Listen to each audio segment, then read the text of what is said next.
Hello friends, Rahul here. I am a BPSC aspirant. आज मैं Bihar budget 2023-24 का संक्षिप्त परिचय पढ़ रहा था, तो मैंने सोचा आप लोग के साथ भी इसे साझा करूं, जो कि बीपीएससी का मोस्ट इम्पोर्टेंट टॉपिक है। बिहार बजट 2023-24 का यह 16वां बजट है। सबसे पहले बात की जाए इस बजट को किसने पेश किया, तो इस बार का बजट 2023-24 हमारे बिहार के वित्त मंत्री विजय कुमार चौधरी ने पेश किया। ये बजट 2023-24 का संक्षिप्त परिचय का पीडीएफ है, जो कि 21 पेजों का है। बट हम इसमें जो हमारे लिए बेनिफिशियल होगा हम सिर्फ उसे देखते हैं। ठीक है, तो सबसे पहले बात की जाए बिहार बजट का आर्थिक रूपरेखा, तो इसके अंतर्गत बिहार का आर्थिक परिदृश्य में अगर हम देखें तो इस बार का हमारा 2023-24 के लिए 15.24% अनुमानित है आर्थिक वृद्धि दर, जो कि 2022-23 के लिए 10.34% अनुमानित किया गया था। आगे देखी जाए तो राजकोषीय घाटा अगर देखें तो 2023-24 के लिए इस बार का अनुमानित है 2.98%। ठीक है, जो कि 2022-23 के लिए अनुमानित किया गया था 3.4% राजकोषीय घाटा। चलिए आगे देखते हैं। बिहार भुगतान का कुल राजस्व प्राप्ति में हिस्सा। बिहार का ब्याज भुगतान वित्तीय वर्ष 2021 से 22 में कुल राजस्व प्राप्ति का अनुपात 8.7% था। ठीक है, जो कि वित्तीय वर्ष 2022-23 के बजट के अनुमान के अनुसार यह अनुपात 8.29% रहा, तथा वित्तीय वर्ष 2023 से 24 जो कि इस बार का है, इसमें 8.64% अनुमानित किया गया है। ठीक है, चलिए आगे देखते हैं। अब देखी जाए प्राप्तियों की प्रवृत्ति एवं संरचना, तो वित्तीय वर्ष 2021 से 22 में कुल प्राप्तियां 1,99,270.15 करोड़ रुपए हुई, जो कि वित्तीय वर्ष 2022-23 के बजट अनुमान में बढ़कर 2,37,891.94 करोड़ रुपए तथा पुनः वित्तीय वर्ष 2023 से 24 में 2,62,085.40 करोड़ रुपए होने का अनुमान है। ठीक है, तो हमें सिर्फ इसमें 2022-23 का जो प्राप्ति की प्रवृत्ति है उसे ध्यान में रखना है, और 2023 से 24 में जो इस बार का बजट अनुमान के हिसाब से प्राप्ति की प्रवृत्ति है 2,62,085 करोड़, वो ध्यान में रखना है। चलिए आगे देखा जाए।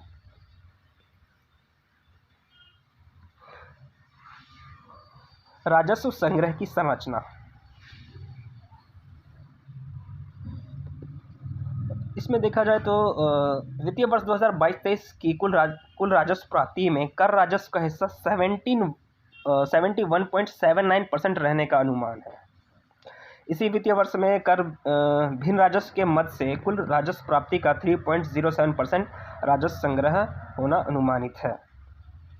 इसमें आप देख सकते हैं इस चार्ट में बिहार की कुल प्राप्ति की प्रवृत्ति प्रतिशत में दिखा रखा है, जिसके अनुसार सबसे ज़्यादा परसेंटेज है केंद्रीय करों में राज्य का अंश। ठीक है, और यही अगर सबसे कम देखा जाए तो राज्य का कर भिन्न राजस्व है, जो कि 3% है। चलिए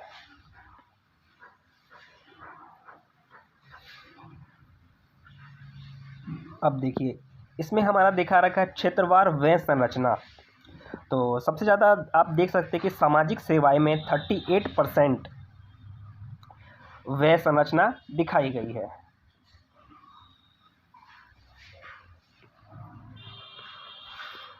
आगे देखा जाए तो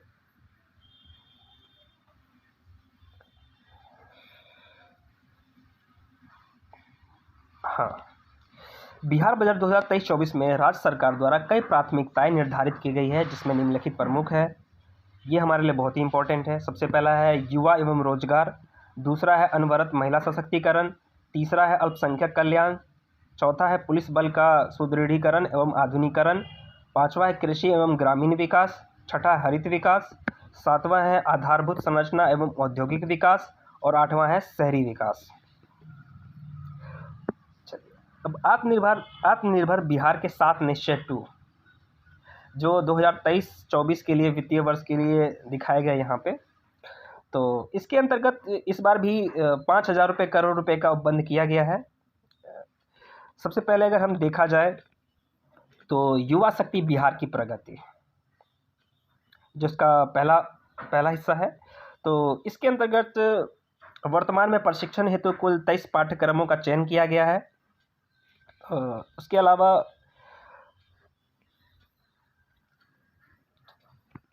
अलावा देखा जाए तो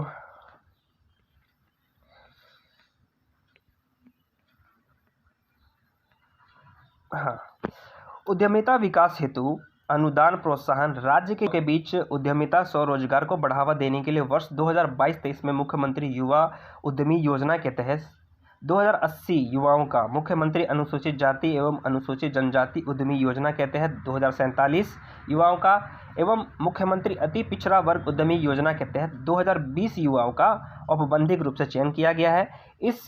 इस हेतु वर्ष 2023-24 में 550 करोड़ रुपए का प्रावधान किया गया। ठीक है, इसका दूसरा पार्ट देखा जाए जो कि सशक्त महिला सक्षम महिला है। इसके अंतर्गत इस मुख्यमंत्री महिला उद्यमी योजना, सबसे पहले इसमें बात की जाए तो राज्य की महिलाओं के बीच स्वरोजगार को बढ़ावा देने के लिए मुख्यमंत्री महिला उद्यमी योजना को लागू किया गया है। और 2022-23 में इस योजना के अंतर्गत 2020 महिलाओं का औपबंधिक रूप से चयन किया गया और इस योजना हेतु वर्ष 2023 से 24 में 250 करोड़ रुपए का प्रावधान किया गया है।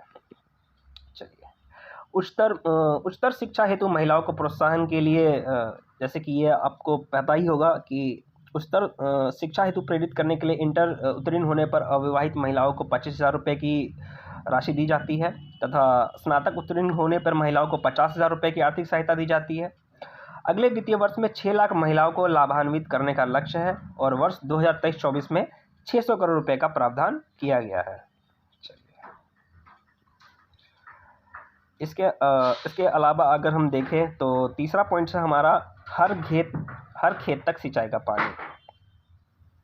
जल संसाधन विभाग के द्वारा वर्ष 2022-23 में कुल 156 योजनाओं का क्रियान्वयन कर 45,194 हेक्टेयर भूमि को सिंचित किया गया है और वर्ष 2023-24 में 200 करोड़ रुपए का प्रावधान किया गया। ठीक है, चलिए, इसके अलावा अगर हम देखें तो कृषि विभाग द्वारा सामूहिक नलकूप योजना अंतर्गत वर्ष 2021 से 22 से 2022-23 तक उपलब्धि 2043 हेक्टेयर है और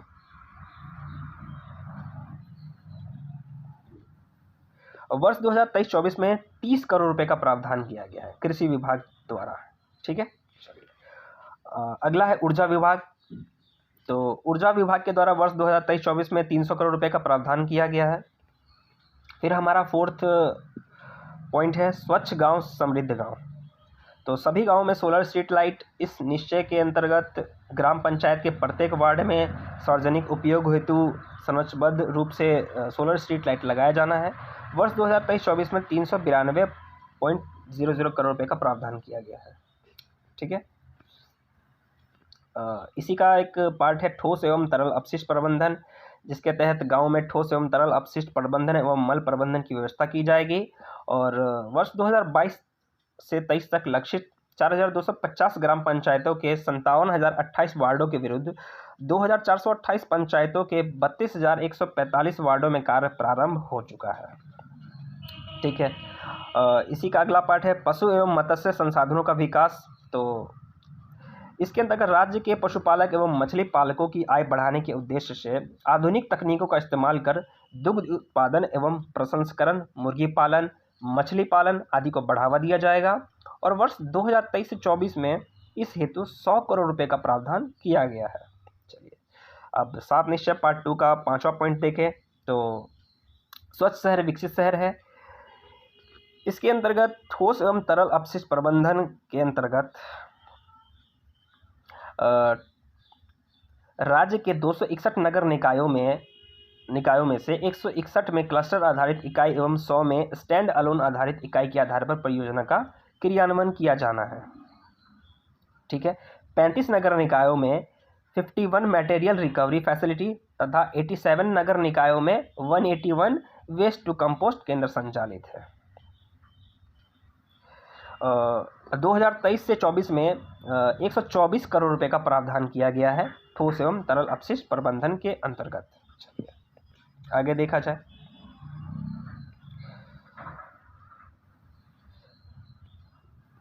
लोहिया स्वच्छ बिहार अभियान द्वितीय चरण के अंतर्गत 2023 से 24 में 15 जिलों में एक प्लास्टिक अपशिष्ट प्रसंस्करण इकाई की स्थापना लक्षित है और वर्ष 2023-24 में 10 जिलों में गोवर्धन इकाई का निर्माण लक्षित है। वृद्धजन हेतु आश्रय स्थल, इसके अंतर्गत राज्य के 38 जिला मुख्यालयों में वृद्धजनों के लिए वृद्धाश्रम की स्थापना हेतु वर्ष 2023-24 में 20 करोड़ रुपए का प्रावधान किया गया है। तो अगर पूछा जाए कि वृद्धजन हेतु आश्रय स्थल के अंतर्गत कितने करोड़ का प्रावधान किया गया है, तो 20 करोड़ का। इसके अलावा फिर आगे देखा जाए तो शहरी गरीबी हेतु बहुमंजिला आवासन के अंतर्गत वर्ष 2023-24 में 35 करोड़ रुपए का प्रावधान किया गया है। इसके अलावा अगला पॉइंट है, सभी शहर एवं महत्वपूर्ण नदी घाटों पर विद्युत शवदाह गृह सहित मोक्ष धाम का निर्माण किया जाएगा। तो इसके 2023 से 24 में 120 करोड़ रुपए का प्रावधान किया गया है। चलिए अगला है, सभी शहरों में स्टॉर्म वाटर ड्रेनेज सिस्टम का विकास किया जाएगा। ठीक है, ताकि जिससे जल जमाव में कोई समस्या न हो। इसी क्रम में पटना शहर एवं निकटवर्ती क्षेत्रों से जल निकासी के लिए 9 कैचमेंट एरिया में स्टॉर्म वाटर ड्रेनेज सिस्टम हेतु कुल 957.51 करोड़ रुपए की योजना स्वीकृत की गई और वर्ष 2023-24 में 276 करोड़ रुपए का प्रावधान किया गया है। चलिए 7 निश्चय 2 के अगर छठा पॉइंट देखा जाए तो इसके अंतर्गत सुलभ संपर्कता है, जिसके अंतर्गत ग्रामीण पथों की संपर्कता, इसके अंतर्गत इस बार 2023-24 में 185 करोड़ रुपए का प्रावधान किया गया है। और अगर शहरी क्षेत्रों में आवश्यकता अनुसार बाईपास अथवा फ्लाईओवर का निर्माण किया जाएगा, जिसके अंतर्गत 2023-24 में 200 करोड़ रुपए का प्रावधान किया गया है। चलिए बिहार 7 निश्चय 2 का 7वां पॉइंट है, सबके लिए अतिरिक्त स्वास्थ्य सुविधा। उसके अंतर्गत है कि बेहतर पशु स्वास्थ्य प्रबंधन हेतु आधारभूत व्यवस्थाएं। इसके अंतर्गत प्रत्येक 8 से 10 पंचायतों पर पशु अस्पताल की व्यवस्था की जाएगी। पशु के लिए चिकित्सीय सुविधा, टीकाकरण, कृत्रिम गर्भाधान, कृमिनाशक जैसी सेवाओं की डोर स्टेप डिलीवरी कराने की ठोस व्यवस्था की जानी है। वर्तमान में 1137 मतलब 1137 पशु अस्पताल विभाग द्वारा संचालित है, जिसमें सभी 1137 में टीकाकरण एवं कृमिनाशन तथा 566 में कृत्रिम गर्भाधान की सुविधा उपलब्ध है। गांव-गांव तक लोगों के लिए स्वास्थ्य सुविधाओं के लिए बेहतर उपलब्धता। इसके अंतर्गत राज्य के 1396 चिकित्सा पदाधिकारी को वर्चुअल हब के रूप में चिन्हित कर टेलीमेडिसिन की सेवा प्रदान की जा रही है और कुल 13,451 स्वास्थ्य उपकेंद्र, हेल्थ एवं वेलनेस सेंटर, आंगनवाड़ी केंद्र स्पोक्स के रूप में क्रियाशील है। इसके तहत अब तक 28 लाख से अधिक व्यक्तियों को परामर्श दिया जाना है। आगे देखा जाए तो बाल हृदय योजना, जो कि स्वास्थ्य विभाग के अंतर्गत आता है। तो राज्य में हृदय में छेद के साथ जन्मे बच्चों के इलाज के लिए 1 अप्रैल 2021 से बाल हृदय योजना लागू है, जिसे नन्हे दिलों की मुस्कान भी कहा गया है। इसके तहत दिनांक 23 जनवरी 2023 तक कुल 700 से अधिक बच्चों का शल्य चिकित्सा द्वारा सफल इलाज अहमदाबाद में कराया जाना है। ठीक है, इस निश्चय के लिए वित्तीय वर्ष 2023-24 में कुल 460 करोड़ रुपए का प्रावधान किया गया है। ये हमारे लिए इम्पोर्टेंट है, बाल हृदय योजना। तो इसके अंतर्गत हम याद रखेंगे कि 460 करोड़ रुपए का प्रावधान किया गया है। ठीक है, अब यहाँ पे वित्तीय वर्ष 2023-24 में महत्वपूर्ण स्कीमों में उपबंधित राशि की विवरणी दी गई है, जिसके अंतर्गत स्कीम का नाम और उससे संबंधित उपबंधित राशि दे रखी है। तो हमारे लिए इसमें जो इम्पोर्टेंट है हम उसको ध्यान में रखेंगे, जैसे कि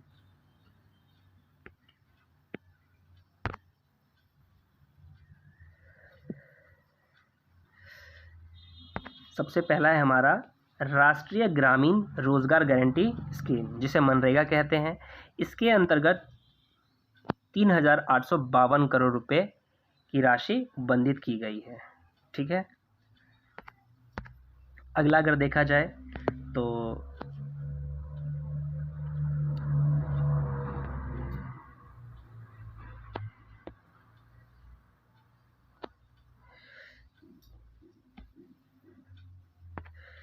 एक ये आप स्मार्ट सिटी मिशन योजना ध्यान में रखेंगे, जिसके अंतर्गत 1120 करोड़ रुपए का प्रावधान किया गया है। एक ये बहुत इंपॉर्टेंट है, हर खेत तक सिंचाई का पानी, जो कि 7 निश्चय पार्ट 2 का एक पार्ट है। इसके अंतर्गत 840 करोड़ रुपए का प्रावधान किया गया है।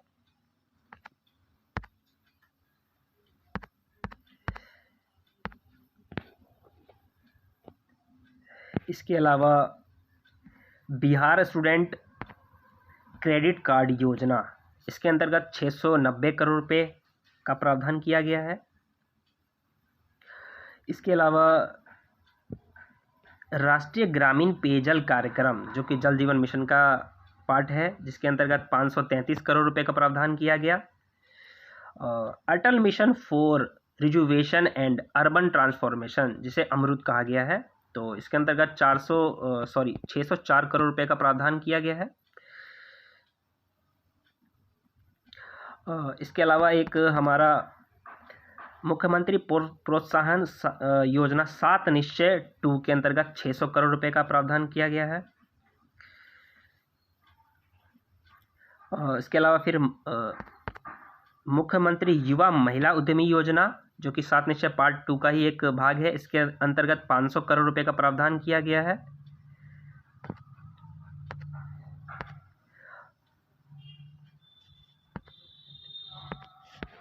इसके अलावा आगे देखा जाए,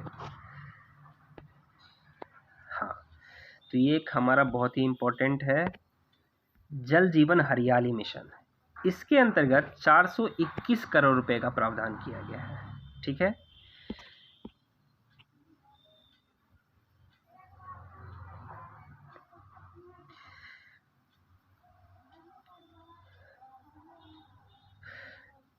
और इसके अलावा एक स्वच्छ गांव, जो कि निश्चय पार्ट 2 का ही एक कार्यक्रम है, इसके अंतर्गत 392 करोड़ रुपए का प्रावधान किया गया है।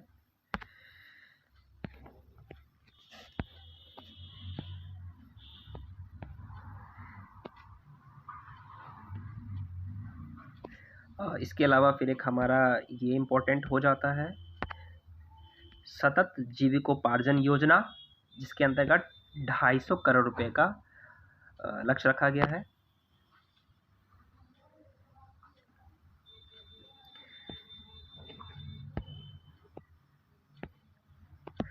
इसके अंतर्गत अगला है हमारा 7 निश्चय पार्ट 2 का ही एक सुलभ संपर्कता, जिसके अंतर्गत 200 करोड़ रुपए का प्रावधान किया गया है। और इसके अंतर्गत आप इसी के अलावा एक मुख्यमंत्री निश्चय स्वयं सहायक योजना के अंतर्गत भी याद रखेंगे, 200 करोड़ रुपए का प्रावधान किया गया है। मुख्यमंत्री निश्चय योजना, इसके अंतर्गत भी 200 करोड़ रुपए का प्रावधान किया गया है।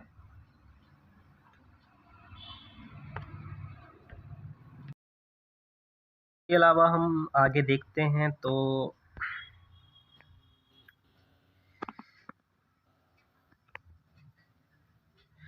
प्रधानमंत्री स्वास्थ्य सुरक्षा योजना, जिसके अंतर्गत 160 करोड़ रुपए का प्रावधान किया गया है। ठीक है, इसके अलावा हाँ, राष्ट्रीय वृद्धावस्था पेंशन योजना, ठीक है, ये है, जिसके अंतर्गत 130 करोड़ रुपए का प्रावधान किया गया है। मेडिकल कॉलेज एवं अस्पताल, इसे भी ध्यान में रख सकते हैं, जिसके अंतर्गत 135 करोड़ रुपए का प्रावधान किया गया है। और ठोस एवं तरल अपशिष्ट प्रबंधन, जो कि 7 निश्चय 2 का ही पार्ट है, इसके अंतर्गत 124 करोड़ रुपए का प्रावधान किया गया है। इसके अलावा आगे देखते हैं तो हाँ, एक फिर है मोक्ष धाम का निर्माण, जो कि 7 निश्चय पार्ट 2 का ही पार्ट है, जो कि इसके अंतर्गत 120 करोड़ रुपए की राशि उपबंधित की गई है। इसके अलावा मुख्यमंत्री विद्यार्थी प्रोत्साहन योजना, इसके अंतर्गत भी 120 करोड़ रुपए की राशि उपबंधित की गई है। और मुख्यमंत्री ग्रामीण आवास योजना, इसके अंतर्गत भी 120 करोड़ रुपए की राशि उपबंधित की गई है। इसके अलावा अगर हम आगे देखें तो इको पर्यटन एवं पार्क का विकास, इसे भी हम ध्यान में रख सकते हैं, जिसके अंतर्गत 100 करोड़ रुपए का प्रावधान किया गया है। इसके अलावा बाढ़, सुखाड़ एवं आपातकालीन योजना, इसके अंतर्गत भी 100 करोड़ रुपए का प्रावधान है। मुख्यमंत्री बालिका पोशाक योजना, इसके अंतर्गत भी 100 करोड़ रुपए का प्रावधान है। मुख्यमंत्री बालिका साइकिल योजना, इसके अंतर्गत भी 100 करोड़ रुपए का प्रावधान है। और मत्स्य संपदा, जो कि 7 निश्चय पार्ट 2 का ही एक भाग है, इसके अंतर्गत भी 100 करोड़ रुपए का प्रावधान किया गया है। इसके अलावा जो पटना मेट्रो रेल है, तो इसके लिए भी 100 करोड़ रुपए का प्रावधान किया गया है। चलिए इसके अलावा आगे देखते हैं। तो ये एक चार्ट दिख रहा है, जिसके अंतर्गत बताया गया है कि रुपया कहाँ से आता है। तो इसके अंतर्गत अगर हम देखें तो केंद्रीय करों में राज्य का जो अंश है, सबसे ज़्यादा रुपया वहाँ से आता है, जो कि 39.20% है। ठीक है, आगे देखें तो रुपया कहाँ जाता है। इसके अंतर्गत सबसे ज़्यादा जो है वो हमारा सामाजिक सेवाओं पे रुपया को व्यय किया जाता है, जो कि 38.14% है। बस इसके अंतर्गत इतना ही है। तो थैंक यू।